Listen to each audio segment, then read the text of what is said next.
What is going on, YouTube? Coach DZ here, and if you clicked on this video, that means you're trying to get absolutely fucking jacked. And I'm going to show you exactly how to do that, okay? Today, we're going to dive into the most optimal split ever, the 6-day split. I'm going to get so much hate for this, but I'm going to show you exactly why a 6-day split is the best split to follow. The first pillar is managing your fatigue. If you don't know how to manage your fatigue training 6 days a week, you're going to burn yourself into the ground. Second pillar, volume and frequency. You got to know the exact amount of volume to follow, when to incorporate deloads, and how frequently to train each muscle group. Third is carb cycling. This is where you're going to fuel and protect your body. It's the most important nutrient when it comes down to a 6-day split. Now let's get into it. All right, let's get into the first pillar, fatigue management. With a 6-day split, you're really going to want to be smart with how you structure everything, because if you're training 6 days straight, you're going to accumulate a lot of fatigue. And with that comes wear and tear, joint pain, aches and pains. And that's the last thing you want, right? Because we want to be training in the gym as long as possible, as pain-free as possible, so that we can make as much progress as possible, right? So with managing fatigue, we're going to do a deload every 2 weeks for 3 days straight. That's how long the deload lasts, for 3 days. After those 3 days, you should be good to go back to having your balls to the wall and going 100%, okay? With this, the 40% reduction for that 3 days is in weight and in volume. So if you're doing 10 sets, you're going to do 6 sets. If you're using 100 pounds, you're going to use 60 pounds. But you're going to keep the intensity the same. And you're probably wondering, well, how do I keep the intensity the same if I'm using less weight? Rest less. Focus more on the pump. Now is the time to focus more on the pump. You're not pushing load as much, so you can focus more on the pump, all right? Next is a built-in low-stress training day system based on auto-regulation. Auto-regulation has to do with how you regulate your training automatically. Self-explanatory, right? Not quite. What it's really referencing is your ability to understand when to go hard and when to back off. So if you have built-in low-stress training days, and what that means is movements that don't tax your CNS, movements that cause a little bit less fatigue overall. So for example, if I was doing a back day and I was really beat up, let's say I did legs the day before, and I'm supposed to do a row movement with a barbell row, right? I'm going to replace that for a movement that taxes my CNS less, such as a incline dumbbell row, so an incline chest supported dumbbell row. And I'm going to do that as the low stress exercise in comparison to the barbell row that I would have done otherwise. This is not a deload. This is just a structured training system put in place before you begin the 6-day split. So when you're formulating your 6-day split, you pick the days you want to train, and then you have the low stress training days as an option for when you're really feeling it, because it will happen. You will build up enough fatigue where the deload doesn't do enough, and you will have to do a lower stress training day. That's why you're auto-regulating. That's why they call it auto-regulation, because you're automatically understanding, okay, I need to go hard or I don't need to go as hard. And that's where you're incorporating the exercises that cause less stress and less CNS fatigue. Next is tracking recovery markers. This has to do with sleep quality, appetite, resting heart rate, and libido. If your dick ain't getting hard, brother, you're doing something wrong. If your sleep quality goes to shit, you're doing something wrong. You should be sleeping better than you've ever slept in your entire life, because you are absolutely taxing the shit out of your CNS and your body every single day, okay? And your appetite should be high because your workouts should be intense. You should be burning a ton of calories. You're training 6 days in a row, so your body needs to recover and it needs fuel. So your appetite should be high. Your sleep quality should be excellent. Your libido should still be relatively good. It might drop a little bit because you are taxing the body pretty intensely, vigorously, I should say. But your resting heart rate should actually go down because you're in better shape. The more cardio you do, the more cardio I do, the lower my resting heart rate gets, because I'm getting in better shape. My cardiovascular system is operating in a more optimal way. Next is limiting high fatigue movements. This kind of goes back into the low stress training day point, but nonetheless, it is really important to remember that by limiting high fatigue movements, such as hip hinge movements, certain rows, deadlifts, squats. In terms of deadlifts, it's a little bit controversial, because it's dependent on the person, right? If I'm Jamal Browner and I deadlift 1,000 pounds and I do 600, that's a deload for me. But if I'm myself and I usually deadlift 600 and I do 400, 400 is still pretty damn heavy. I might need to go even lighter than that, right? So with limiting high fatigue movements, it's just knowing when to push those movements and when to not. If you're doing a heavy leg day and you go crazy, you go 110%, and the next day you're doing hip hinge movements, rows, let's say rack pulls, you're probably going to want to switch them out for a lower fatiguing movement. So what is the purpose behind the fatigue management pillar and all these points we just talked about? Well, the purpose is to be healthy, is to keep your joints healthy, your CNS healthy, while still training extremely hard. That way, that fatigue will be managed and it will turn into long-term progress. And that's what this is all about. We are doing this for the long run. It's a marathon, not a sprint. Let's get into pillar 2. Okay, pillar number 2, volume and frequency, and how to manage volume and frequency. This is my favorite pillar because I have a true passion for managing and programming workouts and really figuring out how to fix a certain problem. So if you came to me and said, hey, Dennis, I need to put on 100 pounds onto my bench. Well, I'm going to love that. I'm going to love figuring out the process of what exercises to do, what areas or angles to work on in order to create that strength requirement to push that amount of weight, right? So in terms of programming, that is my thing. I love talking about it. So let's get into it. So in terms of the split for a 6-day split, I was debating saying push-pull legs just on repeat. But the problem with push-pull legs is there's not enough focus on individual muscle groups. It kind of just combines everything and continues to do so. And you can argue that push-pull legs works because you're hitting everything twice a week. And I agree to a certain extent, but I had to go back in my files and my documents and find the split that I do when I'm in a prep phase. And my split very, very minimally changes during other points of my off season or on season, whatever you want to call it. But this is what we're going with: legs, chest, back, delts, and arms. Then you're going to repeat legs, chest. That's 1 week done. Then you start the next week with back. That way, whatever day you're starting off each week with is going to be your top day. That's the day where you're going to push the weight the heaviest. Let me explain this a little bit more. If we follow this, the following week we start with back. That back day is going to be your highest strength levels of the week because it's right after that rest day. So because of that, you'll be able to push more weight. You'll be able to incorporate movements that do cause high fatigue and do load your CNS because legs was already annihilated twice the week before. So this next week, you're not going to annihilate legs as much. You'll focus more on movements that don't load your CNS as much, okay? If you guys want to get more deeper into this and the proper programming required, regardless if you're following this split or another split, please shoot me a message, shoot me a comment, shoot me a DM, and I'll be happy to help you guys out. For this split, though, you're doing abs and calves. A plus C is abs and calves. FD is front delts. And you're doing abs and calves every other day. And you're doing front delts on chest day, not on delts and arms, unless it's a lagging muscle group. For me, my shoulders are pretty well balanced, so I don't really need to structure extra front delt work on my delt and arm day. I absolutely toast them on my chest days, and that way I could focus on my side delt and rear delts and my arms. My arms are probably the least priority I have right now, okay? My biggest priority is back, chest, just getting in the higher chest shelf, getting the denser and wider back overall, and denser glutes. Want to have that booty on stage.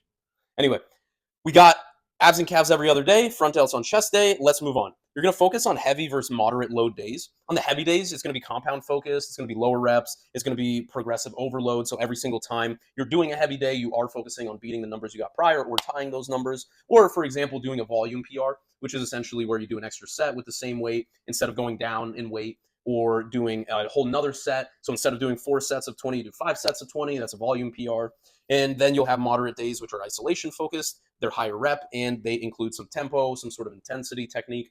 And keep in mind that this is all part of auto-regulating, right? So obviously, if you were to work with me and I created your heavy versus moderate days, I would determine that prior, and I would manage your fatigue and your volume progression prior to way before you get down the road, right? Before the plan even begins, that's the first thing that we figure out. However, for you, you have to understand your own body more if you're doing this by yourself and understand when to do those heavy days and when to do those moderate days. Let me give you a quick example. If you're following this split, this is what I would do. Let's assume that after delts and arms, it's legs, then chest, okay? So day 1, legs, you're going to go heavy. Day 2, chest, you're going to go heavy. Day 3, back, you're going to go heavy. Delts and arms, you're going to go heavy. After 4 days of going heavy and balls to the wall and high intensity, you're going to be super shot. So that means the second time you hit legs that week, you're going to go moderate. You're going to focus more on pump. You're not going to do any CNS fatiguing movements. Then for chest, it's going to be the same idea, right? Now the week is done. Take that rest day, recover, No cardio on rest days because that's the one day you get off the gym and off of cardio. If you're doing 6 days a week of a split and let's assume your focus is cutting, you're also going to do cardio 6 times a week. That way you get that Sunday off. Finally, let's get into one of the best slogans I've ever heard that I convey to all my clients and myself constantly when I'm in the gym. Stimulate, don't annihilate. There's a time and place for annihilating a muscle, but the more muscle you get, the more problems that come with it, the more managing that you have to do with more factors. So with this, stimulate, don't annihilate, don't destroy, just stimulate. Get to where you need to get to, put the weights down, reset, reconfigure. Do you need to push it more? Do so. If you don't, don't, okay? I'm not saying to stop training hard. You always need to train hard, always train with intent and intensity, but just remember to stimulate, don't annihilate to the point where you're causing wear and tear, okay? Exercise rotation, in terms of that, we're going to rotate the exercise every 4 weeks. That we're going to prevent overuse injuries, especially like tendonitis that always pops up. And you're also going to stimulate new growth. For myself, I have never dealt with tendonitis. I've definitely had some pretty bad aches and pains, little nagging injuries here and there. But because my exercise rotation is so various that I never can really create an overuse injury because I don't overuse anything, right? Even with a 6-day split, guys, I used to, during preps, go 21 days straight of not taking a rest day. And it was some of the best progress I've ever made. Now we're going to go into the purpose behind volume and frequency, the second pillar. To stimulate new growth and increase growth without overtraining. That's what it's all about. We don't want to overtrain. We want to stimulate. We don't want to annihilate, but we also want to train hard and with intent. It's a balance. It's a balance beam. Therefore, if we're smart with how we manage our volume, we'll be able to grow without burning out. And that's what it's all about. We don't want to crash. We don't want to burn out. We want to keep that progress going week after week after week. Let's get into the final pillar, carb cycling for fuel, for muscle retention, and for muscle and joint protection, okay? Let's go over why, when, how, all the right stuff, okay? How to cycle, what to cycle, why are we cycling? What we're cycling is carbs. High carb days, medium or low carb days, and no carb days. For the purpose of insulin sensitivity, to increase your insulin sensitivity, to increase your carb sensitivity, and to ensure that when you are eating carbs, you are digesting them, you are metabolizing them, and your body is actually utilizing them, not just shitting them out, okay? So with the high carb days, this will depend on your genetics and your lagging muscle parts, okay?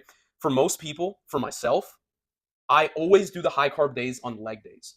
My legs are one of my best body parts. However, because of how hard I go and because I want to maintain and put on as much muscle as possible on my legs, those sessions demand a lot out of me, a lot.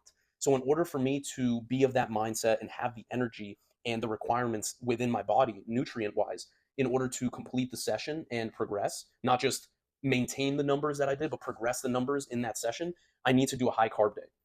That way, there's more glycogen in my system. So for the increased glycogen demand that leg days bring for me or bring forth, I need to ensure that I have plenty of carbs.